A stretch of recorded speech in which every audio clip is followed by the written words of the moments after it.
TRP game ઝોનમાં કોંગ્રેસ સમિતિ દ્વારા જે 25નું મંગળવારના આપવામાં આવ્યું છે એલાન બપોર સુધીનું, એમાં એ દ્વારા રાજકીય રીતે અમે કોઈ ઓલી રીતે નથી, પણ જે અત્યારે જે બનાવ બનેલ છે અને એ અઘટિત બનેલ છે અને આટલા લોકો સફળ થયા છે અને આટલા લોકોના મૃત્યુ થયા છે, તો એ બાબતમાં અમારો સખત વિરોધ છે. એને ન્યાય મળવો જોઈએ અને દોષિતોને પૂરેપૂરી સજા મળવી જોઈએ એવી અમારી લાગણી છે. અમારે 250થી 300 દુકાન ત્યાં ધરાવીએ છીએ.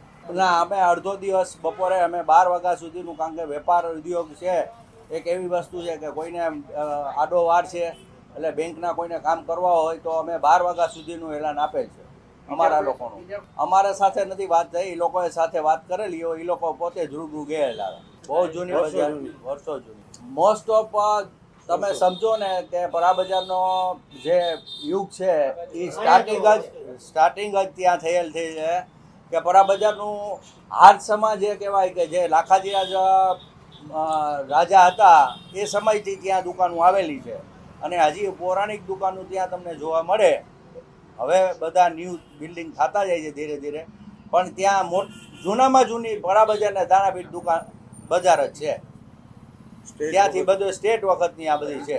સમર્થનમાં એટલા માટે કે જે આ રાજકોટ ખાતે આવો બનાવ બને છે અને આ અઘટિત બનાવ કોઈ દિવસ કોઈ પણને સહન ન થાય એવો બનાવ છે અને આટલા નિર્દોષ માણસો જે મરી ગયા છે એના માટે અમને ખૂબ જ દુઃખની લાગણી અનુભવીએ છીએ. અમારા બધા એસોસિએશનના સભ્યો, કારોબારી સભ્યો, ત્યાં વેપારી મિત્રો, એને ખૂબ જ અમને લાગણી દર્શાવી છે કે ભાઈ આના સામે આપણો સખત વિરોધ, અમે આપેલા બી સખત વિરોધ કર્યો હતો અને એ અમારા 2 મિનિટ મૌન પાડીને અમે દાનપૂન કરીને અમારો વિરોધ દર્શાવ્યો હતો.